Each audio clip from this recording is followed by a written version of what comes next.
President Biden's decision to drop out just one more factor voters are considering with 106 days to go before election. Our Kimberly Donahue spoke with voters from all over the country. Kim, what are they thinking? What are they saying tonight?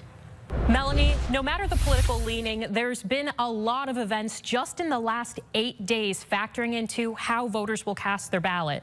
The president's decision to bow out and endorse Vice President Kamala Harris are just more pieces shaping voters' minds.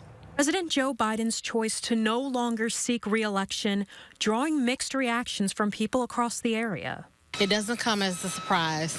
Semi-surprised, but not surprised at the same time. I was surprised, specifically because just yesterday he did post on his Instagram saying that he was going to stay in the race. The president's decision, a point of interest on the campaign trail for Missouri's 1st congressional district. One thing that we've seen from President Biden is he listens to the people. This is him listening to what the voters are saying, what a lot of voters, majority of voters are saying right now. At the end of the day, I trusted that the president would do the right thing and do what was in the best interest of our country.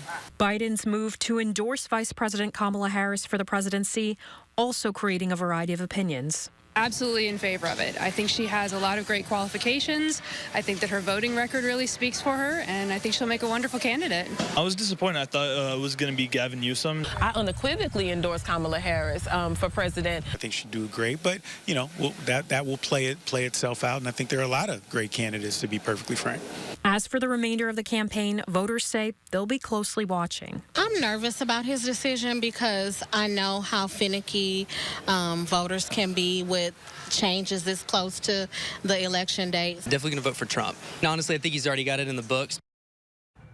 The primary to decide who takes the District 1 seat is August 6th. Whoever wins that race will be representing that district at the Democratic National Convention in Chicago, which gets underway August 19th. Melanie? Thank you so much, Kimberly, for that report.